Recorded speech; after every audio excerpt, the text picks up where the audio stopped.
Good morning, everybody. Hello, Lynn. Okay, so most of you know the routine here. We're going to start John 5 minutes early so the folks at home can log in, check their sound, and so on and so forth. So for the next 5 minutes, enjoy John Shepherd.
Good morning.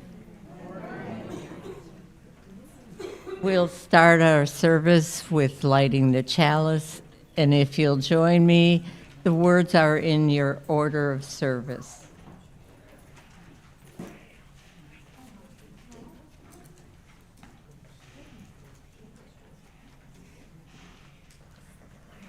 We light this beacon of hope, sign of our quest for truth and meaning, in celebration of the life we share together. And as the chalice is lit, may we take this time to calm our hearts, calm our minds, calm our spirits, that we may focus on our community and focus on our time together. Thank you.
Good morning. My name is Charlie Tyler. I'm the pastoral minister here at the Unitarian Universalist congregation of the Low Country. It's my privilege to be in front of you today. And it's my privilege to know that many of you have come here looking for a place where you might find encouragement, you might find hope, and find a community where we might be able to reflect that which is deeply meaningful in our own lives. Those of you that are looking for that, welcome. You have found your way here. And we would encourage you to spend time with us in the days and weeks ahead. There's a number of announcements that I want to bring to your attention, but first, I want to make sure those of you who are guests and visitors have the opportunity to introduce yourself. Tell us where you're from, because I say often there's probably somebody else in the room from there too, so we can begin to build a fellowship like that. We're in 3 sections. I'm looking at the section that's on my far right, your left. If you are a first or second time visitor and willing to stand to give us your name, I would appreciate it. And in the center section, first or second time visitors. And on my left, your right, first or second time. Yes, ma'am, if you would, please. I'm Rose Johnson. I live on Hilton Head Island. Welcome. Good to have you here. So I have a confession to make. A number of you have asked to make announcements today. I did not write any of those down. So if you have an announcement that you'd like to make, just raise your hand and come on up to the microphone, and that would be helpful. First, yes, if you would, please. And then Michelle. Thank you, Boo. Actually, I have a couple quick things for you. First of all, an announcement about movie night, the ever popular movie night. But this year, this month in October, we're going to move it to a Tuesday at 6 o'clock. So that's a bit of a change in the week, and that's October the 7th. The movie to stream and watch on your own before you join us is called Big Night, and it's about food and all kinds of delicious things. Be sure that you get the 1996 film called Big Night, because there is a 1951 film that is a noir thriller, which, which you may want to watch, but it's not what we'll be talking about. So it's available on Amazon and Apple TV. You can sign up on the list in the lobby, or you can send an email to me. And then the other thing I want to mention is regarding the insert that you have in your order of service today, which is another copy of the invitation to the installation on October the 26th. We would really appreciate it if you would RSVP for that. We'd like to have a head count on exactly how many people will be joining us for that congregational celebration. And there is an address that's embedded in that invitation that you can email us. So if you would, please do that as soon as possible. Thank you. Thanks, Beth. Michelle, if you would, please. And then.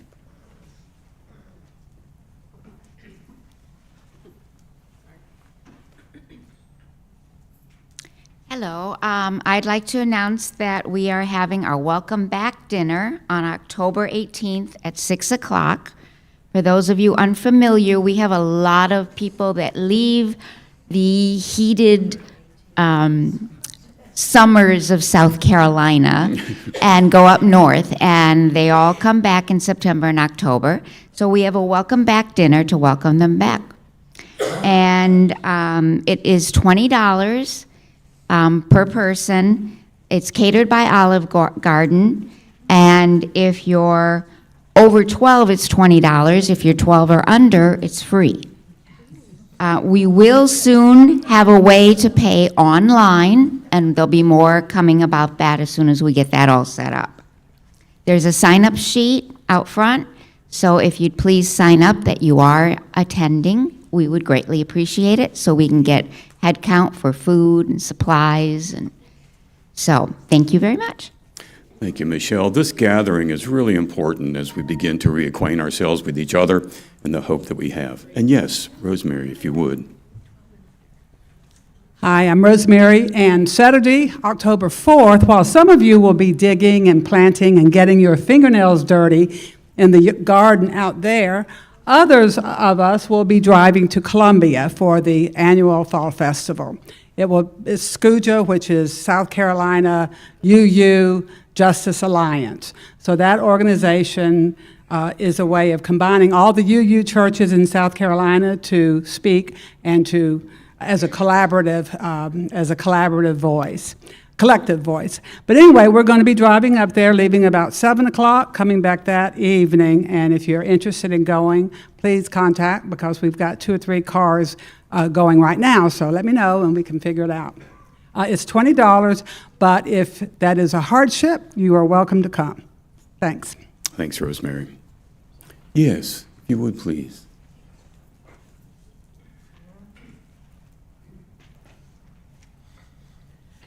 Well, today is the International Day of Peace. Yay! So thank you, all the people, the 30 people who committed to do one act of kindness every day this week. Thank you for your worksheets that will tally and give you the results next week. If you missed that announcement and you want to do your 7 days, one act of kindness every day for 7 days, there's worksheets out there, and you can hand them in before tomorrow, before next Sunday, so we can tally it all out. But I thank you one and all for those who participated, and we're changing the vibration of our local area here, so thank you. Thank you, Diane. I love the smile that she brings to the community. Thank you so much for that. Other announcements? Anything that I've forgotten? This is the time, I believe, where we find ourselves most encouraged. In the days and in the hours and the weeks that we're living almost on a minute-by-minute basis, if we happen to have a phone that we can't put down, we find ourselves deeper and deeper into hardship and sometimes darkness. In this place, there is light and there is life. And I wish to offer that to you, remind you of that. It's not only here, of course, it also happens to be in the Beaufort Fellowship as well, too. Right, Nathan? And so, we bring ourselves to this place that we might be able to find encouragement and find hope and find a journey that's in front of us. And so if we would please continue to make ourselves ready for that. It's my pleasure to invite Reverend Nathan Woodliff-Stanley to our pulpit as he brings words of encouragement concerning justice. Nathan, if you would please.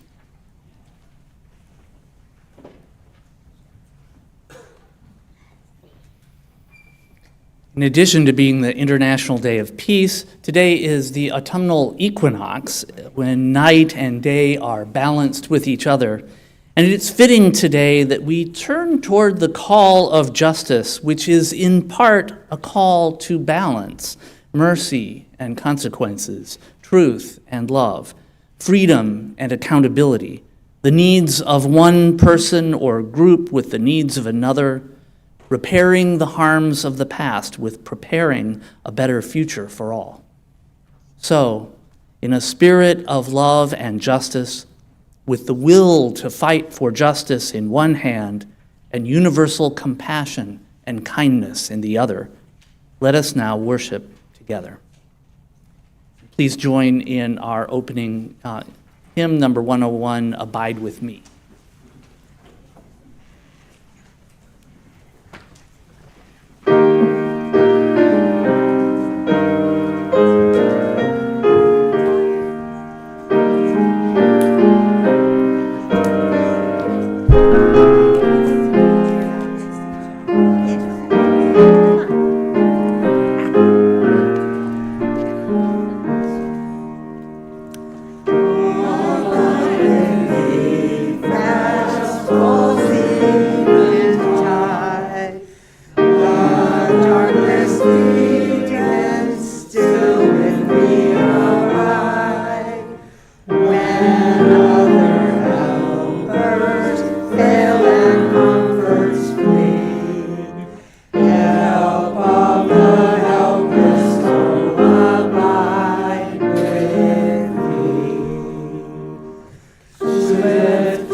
We thank you I had to do it. who have brought gifts in the back table for the Sandalwood Food Pantry and Bluffton Self-Help.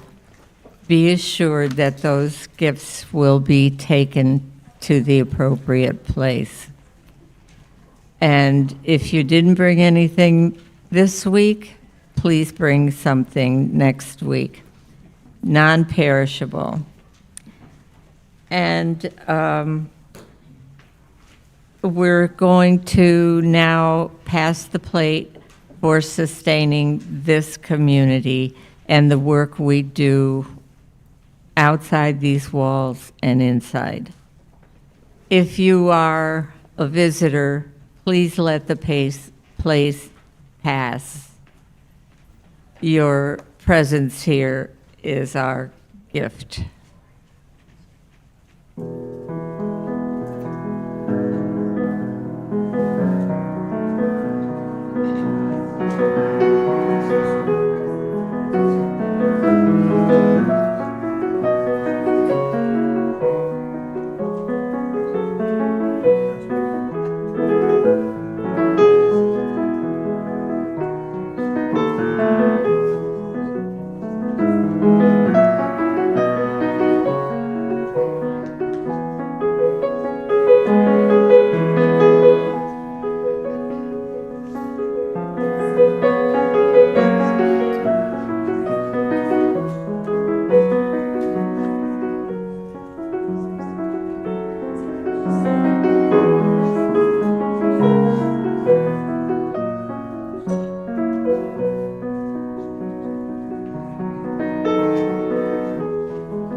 Thank you so much for your generosity.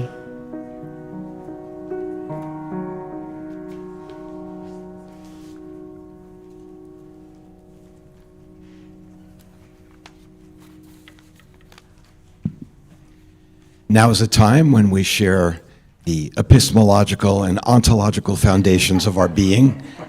But if that doesn't sound like fun, then it's time to share joys and concerns. By sharing our concerns, the burden is lifted, and by sharing our joys are compounded. So please, no announcements or political statements.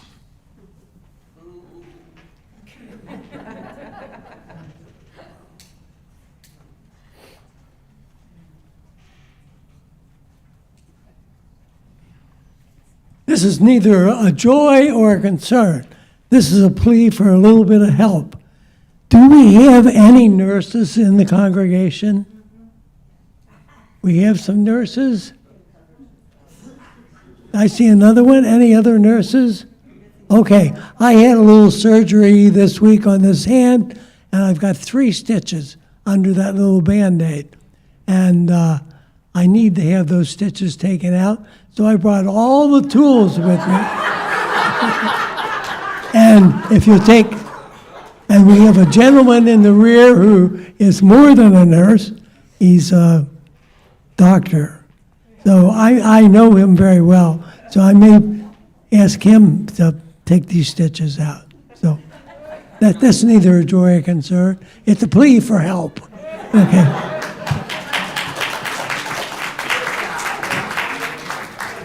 Gordon, I'll be happy to help you with that. Good morning, I'm Susan Crow. If you already saw me post about this on Facebook, I apologize for the redundancy, but I really wanted to share this. It's been 10 years since the Charleston church shooting, which we all remember. And if you recall, the shooter let one older woman survive to tell his story. So last week I was in Charleston to see a play, and it was a series of stories. One of the stories in the play was about that survivor. And guess what? She was in the audience. Holly Shepard is her name. She's now about 82. She got up on the stage after to answer questions. And I did get to engage with her briefly, but what I wanted to share is just listening to her for 20 minutes or so, you come away inspired that there's still hope in the world because she was so calm-spirited, even had a great sense of humor, just seems at peace totally, does not seem to harbor any hate in her heart whatsoever. And I guess I came away thinking, if she can go through watching 9 people she loved murdered in front of her and still love life and be hopeful, then damn it, I can too, with everything going on in this country. Thank you.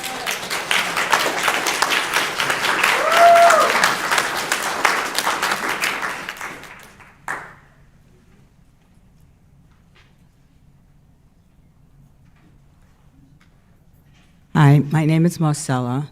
I have a joy. The joy is I'm lucky enough to have people ask me to go out with them. And my concern is sometimes I forget to look in my calendar.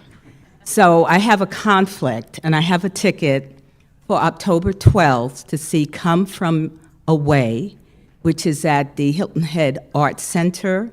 It's about the plane that flew into Newfoundland on 9/11, and it's a musical from what I understand. I don't know. It's a great show, somebody said? Okay, so I have a ticket that I would like to offload, so if anybody is interested. Where is it, Marcella? Where? It's the Hilton Head Art Center, and it's Sunday, October 12th. I have a conflict that day, so thank you.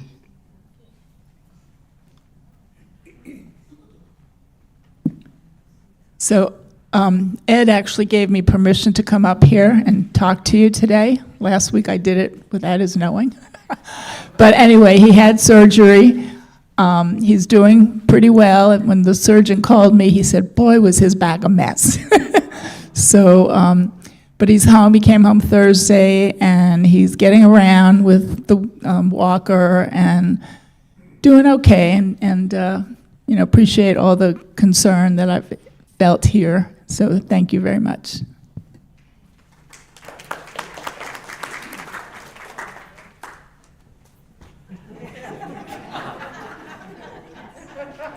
I win. No, he was a gentleman. He let me win. So, hi, I'm Diana. I came back last week after a little break. Medically, I'm dealing with some issues. So, I don't know if anybody knows about ITP, immune thrombocytopenia, you know. It dropped dramatically. It's the clotting factor in our blood, right? So, wipes you out and everything, and makes you look like somebody beat you up and stuff like that. So I'm still in the middle of my treatment. I'm not stabilized yet, but I know I need y'all. I know I need to be here. I know it's important for me to be with some of you in between as well, because I should not be alone too much. That stroke I had a couple months ago, right? So I'm dealing with both right now. So I'm hanging in there. It's hard to connect. It's hard to reach out. Do you get that when you're sick? Yes. It's like you just want to kind of go into a cave and just kind of curl up. And I'm fighting that urge to do that. And so last of all weeks for me to come back, last week with Carol sharing, you touched me very, very deeply. I could relate to a lot of what you said. And then where's Barbara? There you are. And I talked with her last week. And I was feeling sorry for myself. And then I listened to you. I saw Lynn leaving. And what a week last week. What a church, not a church experience, but just a loving, gentle, compassionate collection of beautiful souls. It was just beautiful. And when I talked to Barbara, I said, Diana, you got to knock it off. My mother came out. Knock it off. Like her voice, clear as day, knock it off. Go to sleep, I'm fine. But anyway, I really do. I feel it. Oh, the loving kindness. When I went to write down my loving kindness stuff, I'm like, well, I can't help it. I compliment every single person that I pass in the street. It just comes out. And I mean it. And I always want to cry. So that's the blessing in trauma and illness, right? It gives us a depth of compassion and love for each other that we wouldn't have otherwise. So I'm very grateful to be here and to be with all of you. I'm here for you. We're here for each other, right? That's what this is about, especially during difficult times. We can't afford to be alone right now. It's dangerous. If left to my own devices in my head, it gets dark and murky in there. So the positivity around us, right, keeps us filled up. And that's it.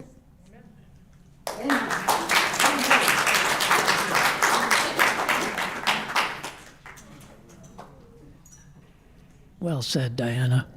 I'm Mike. In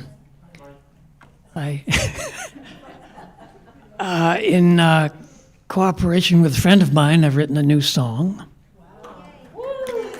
And I won't name him or her, but we plan at some point to sing it for you guys. And look forward to that. So just want to let you know. Don't miss that one. Yeah. Be sympathetic. Be generous with your applause. Yeah. Thank you.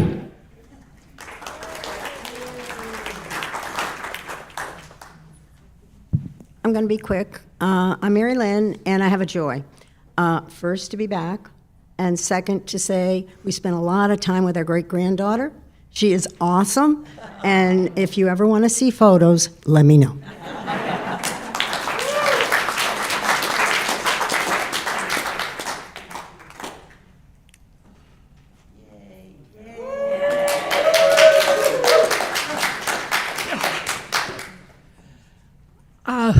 I have a concern today. My housemate, David Lowe, who is also, for those of you who knew Manuel Holland, he's Manuel's stepson, Olive's son, and my found brother now. He's looked after me for the last few months, and he now has been diagnosed with bladder cancer and had surgery a couple of times for that, and they found out that he has a kidney that is non-functional. It's just in there and it's dead. And so that's coming out this week. And so just want to ask for your thoughts and prayers. I get tired of how cliched that is, but I'm serious in asking. Send him good energy. Thank you.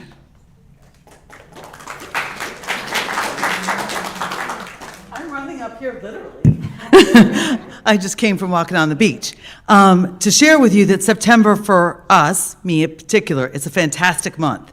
I celebrated 15 years as being a barista at Starbucks. And that means 15 years ago, Anthony was diagnosed with cancer. So he is now cancer-free.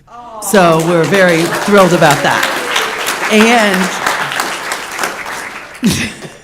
And you should clap. And in addition to that, on Wednesday, we will be married 36 years. On Tuesday, our daughter will be 34 years old.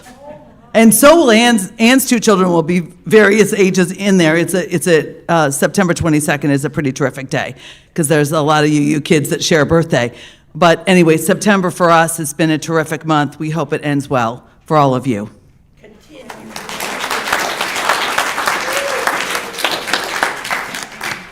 So who needs ontology and epistemology? So we'll take a handful of stones, 2 for the concerns and joys that have not been expressed, and 1 for the children of families affected by gun violence.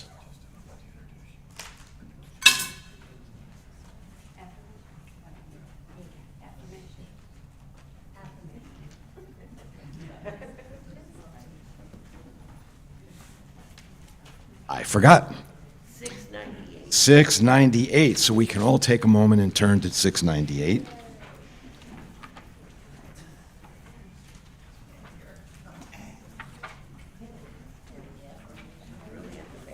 All right. Okay. Take courage, friends. The way is often hard, the path is never clear, and the stakes are very high. Take courage, for deep down there is another truth. You are not alone.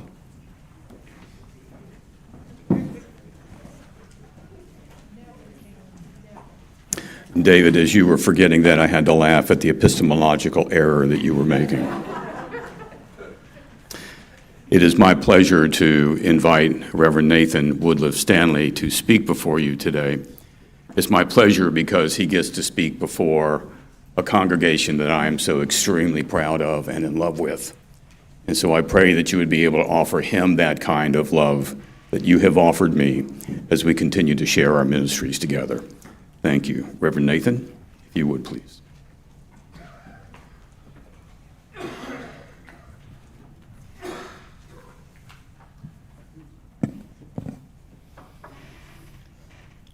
It is quite a pleasure for me to be here with you today. It's my second visit here. I think last time was a couple of years ago. And I love seeing your healthy and dynamic community. Thank you very much, Charlie, for welcoming me here. I also see a few people here that I sometimes see on Zoom meetings for the South Carolina Unitarian Universalist Justice Alliance, or SCUUJA. In addition to my part-time work with SCUUJA, along with part-time co-workers, Jean Harriet and Anna Long. Actually, all three of us together don't add up to one FTE. But I now also regularly serve your closest South Carolina UU neighboring congregation in Beaufort, the UU Fellowship of Beaufort. I know we've had some opportunities with our congregations to connect over some of the shared justice issues that we care about. Thank you, Rosemary, Kathy, George and Cheryl, your ministry and staff team, and I'd better stop naming names because it's never possible to name everyone. Now, I have to say, it is hard right now to face some of what is happening in our state, in our nation, and our world. Unitarian Universalism is not inherently political, but it is based in values for how we live our lives here and now. And sometimes those values intersect with the divided world of politics. Whatever happens next when our lives end, and however much we may pray for a loving God to set things right, we actively work for justice in this world because it's the right thing to do no matter what. The current divide in our political world is becoming increasingly dangerous, and that's not a reason to back away from our values. Quite the contrary. Now, I don't think that the current divide in our nation is fully explained by traditional lines of conservatism or liberalism, whatever those words mean. There's never been a simple binary in the first place, although I am worried that the current divide is so deep it feels more like a binary, whether you call it liberal and conservative or something else. I'm not sure how useful those words even are, but I have heard it said before that one way to tell conservatives from liberals is to listen to them recite the Pledge of Allegiance. Those on the right are more likely to emphasize the words, "one nation under God," while those on the left are more likely to emphasize, "with liberty and justice for all." As Unitarian Universalists, I'm not surprised that most of us are more likely to lift up the words liberty and justice for all, which I have seen and used myself on protest signs. After all, those words are original to the Pledge of Allegiance, while the words under God were inserted during the McCarthy era, literally taking the phrase "one nation indivisible" and dividing it. Being married to a progressive Episcopal bishop, I would expect that faith in God would more often lead people toward inclusive and progressive values, but I'm surprised by how often it does not. As Unitarian Universalists, we tend to emphasize that all means all, and that's why we seek to listen to and include the people who are most often excluded in our nation's power structure, history, economics, and culture. Of course, all means all does include people on the other side of our national divide, and it can be argued that it really includes all people in our world, and maybe even all life on this planet. It's a humbling challenge to even attempt to hold together all of the implications of radical inclusion, universal love, and genuine justice. A humbling challenge, but still our call, our motivation, and our aspiration, whether it can ever be fully achieved or not. And yes, it is no surprise that the phrase we are likely to prefer contains the word justice.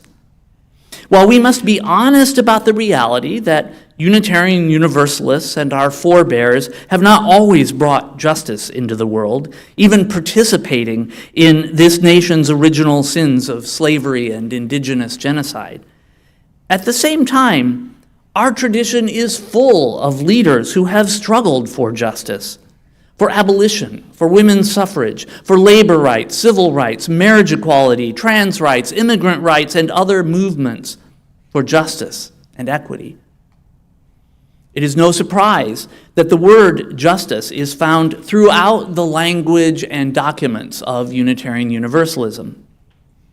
In the recently adopted Statement of Values and Covenants in the bylaws of the Unitarian Universalist Association, justice is one of the shared values explicitly named by the UUA. In the UUA's previously adopted Statement of Principles and Sources, the word justice was used 3 times. Justice, equity, and compassion in human relations, world community with peace, liberty, and justice for all. What does that sound like? And prophetic confrontation of powers and structures of evil with justice, compassion, and the transforming power of love. I am speaking here today on behalf of the South Carolina UU Justice Alliance, and in your own mission statement for the UU congregation of the Low Country, you promote justice in human relations. It is difficult to understand Unitarian Universalism apart from the concept of justice. And yet I also find it difficult to do justice to the complex meaning of that word. Dictionary definitions of justice highlight concepts such as the impartial settlement of conflicting claims, a judicial title, rule of law, fairness or equity, righteousness or correctness, and the establishment of human rights. There are some uses of the word which are clearly not what we generally mean by justice.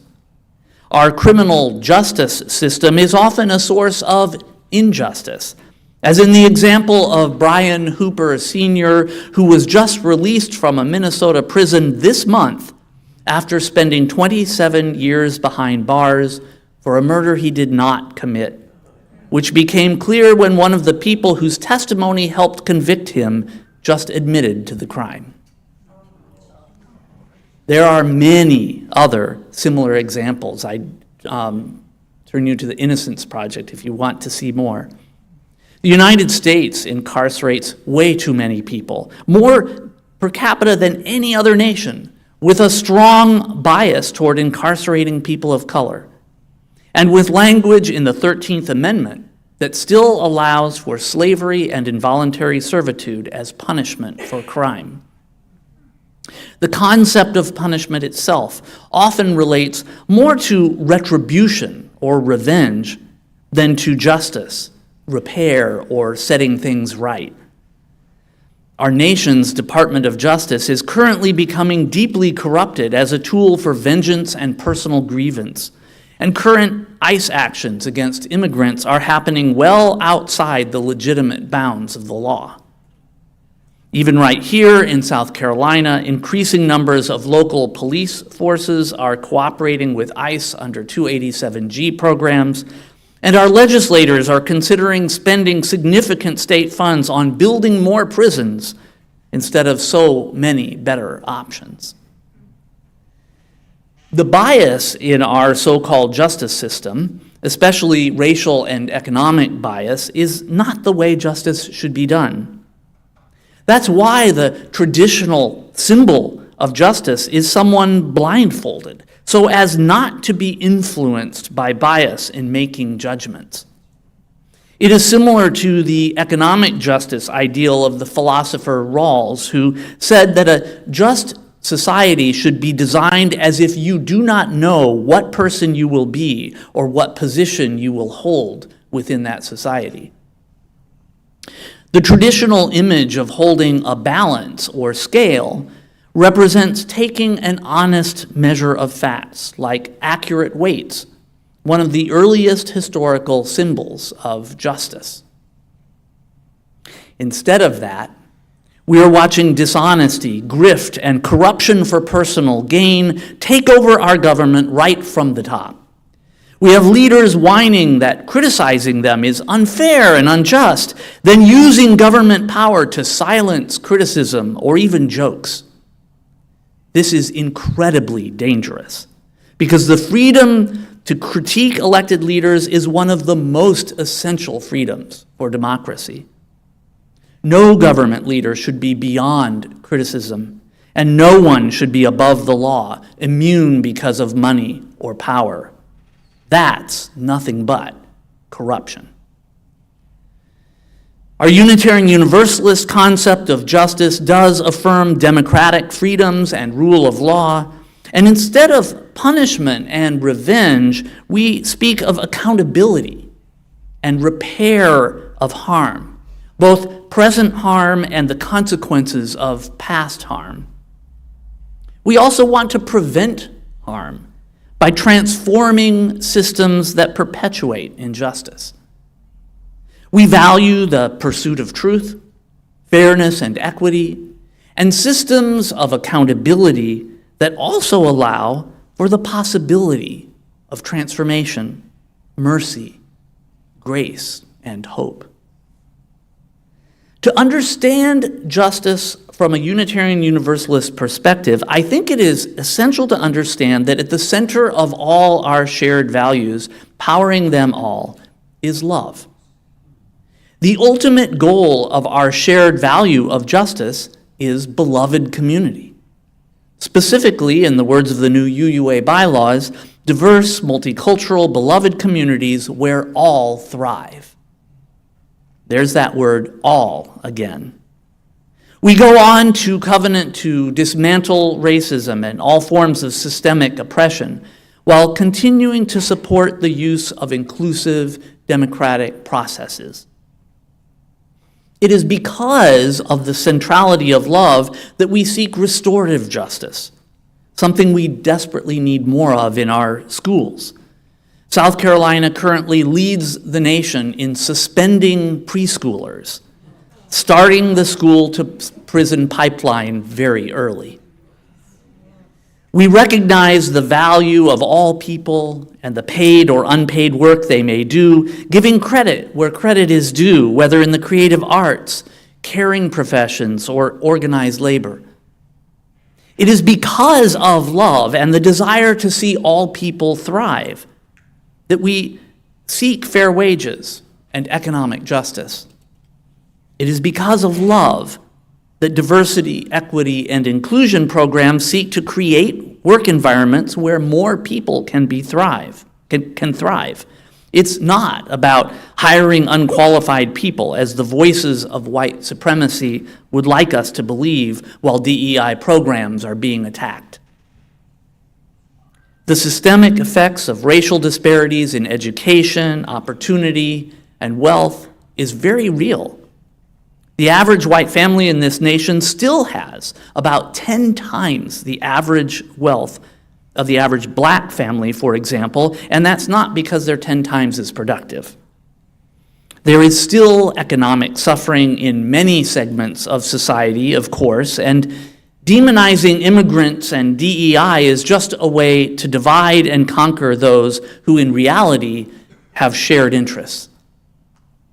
And yet, in the end, even the billionaires would be better off in a more just and equitable world instead of one where government infrastructure collapses, where there's no coordinated response to climate change, customer bases dwindle, public health degrades, and extreme inequity fosters anger and violence.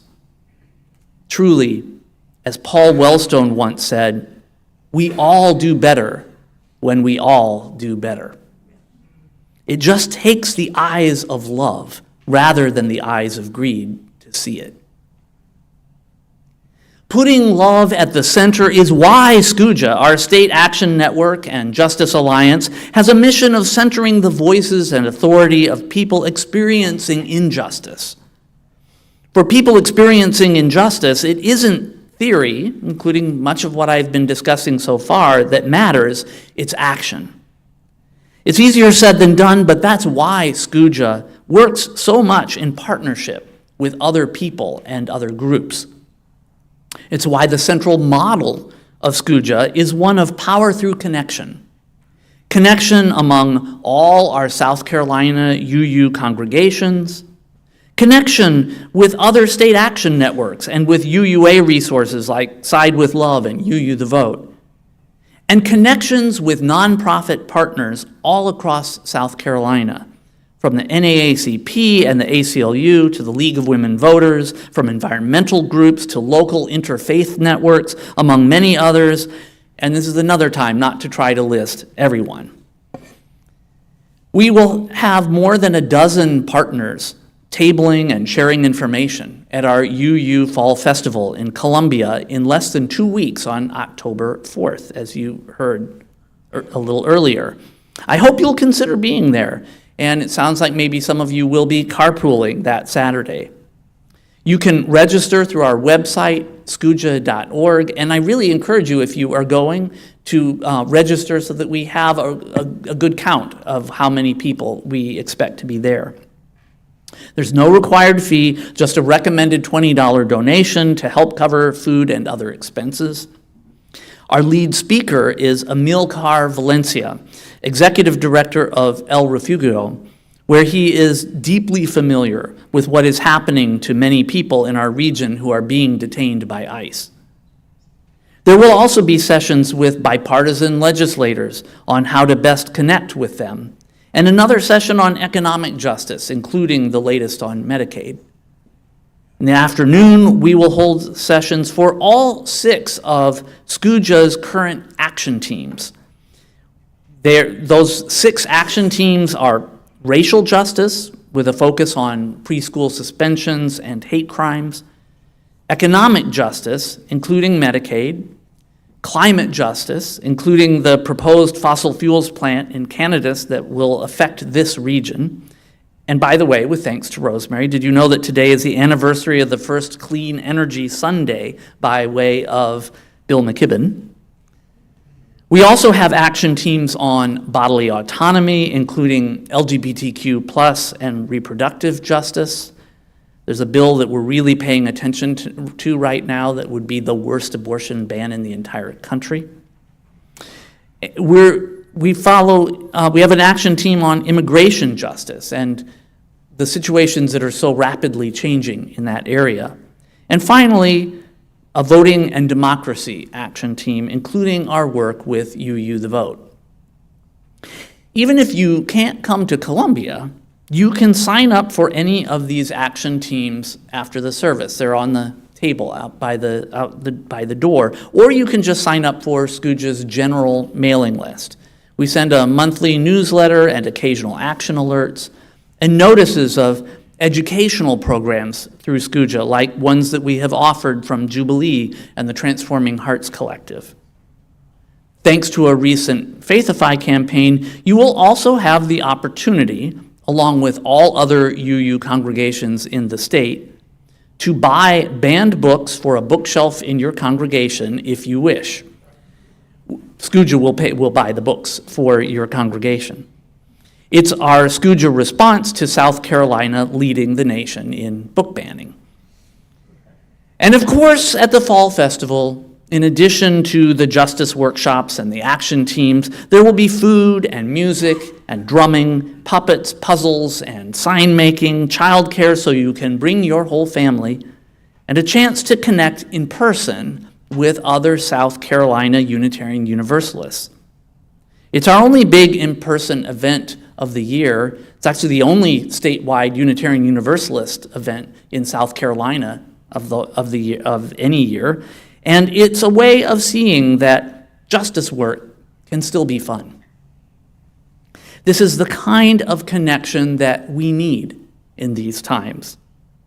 It's a time for solidarity, for not being alone, for not complying in advance to authoritarianism, to knowing where to find good information as finding it gets harder, for acting at the state and local level and beyond, and for seeking the justice that we value as Unitarian Universalists. In the end, we want to create a better world for all, regardless of labels of conservative or liberal or anything else. We need to listen and learn, first of all, from those most affected by injustice as we seek to build justice. And because all means all, there is still room, I hope, to listen to those we disagree with, without hate or violence, not abandoning our values or boundaries of safety or mental well-being, never giving up on justice, But because our values are built on love, and we don't pretend to be infallible or to possess absolute truth, we can love truth absolutely, even without knowing it absolutely. And we can be honest about what we are up against, while still keeping love at the center. Strong, loving communities like this one are what will help us survive whatever is ahead of us. And connections will help us build the power and hope that we need. If we lean on each other and persevere, we can keep proclaiming liberty and justice for all until it becomes closer and closer to reality. That's beloved community. It's a treat for me to witness your version of beloved community today, and I look forward to working with you to make it a wider and deeper reality in our state and in our world. May it be so.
And now, if you would please take your hymnals back into your hands. Turn with me, if you will, to hymn number 100. And may we stand and sing together, I've got peace like a river, may it be so.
Tears like the raindrops, I've got tears like the raindrops, I've got tears like the raindrops in my soul.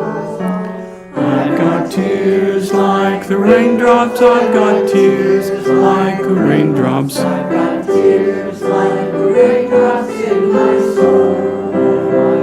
John, can I interrupt you for just a moment? If you all would look at the next verse, the word there is strength. I'm not hearing it. When we begin to sing that strength loud, please. Yes? Okay, John, if you would. Strength like a mountain, I've got strength like a mountain. I've got strength like a mountain in my soul. I've got strength like a mountain, I've got strength like a mountain. I've got strength like a mountain in my soul. Okay, mountain, you may be seated. See, you did it and you survived. Rose, thank you for being with us today. It was a joy to have you here. I also want to thank Nathan for being a part of our time here and for giving us encouraging words and encouraging strength, and to be able to thank you for making us feel a part of his life as well, too. So I know that there's some final words that Reverend Nathan has, and so if you would, please.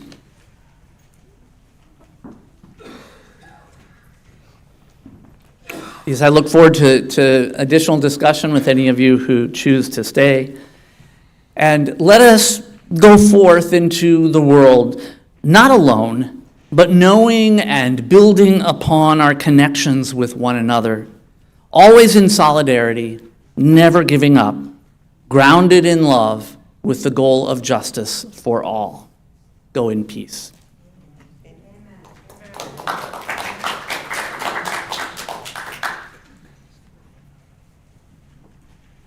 Now we bring our service to a close by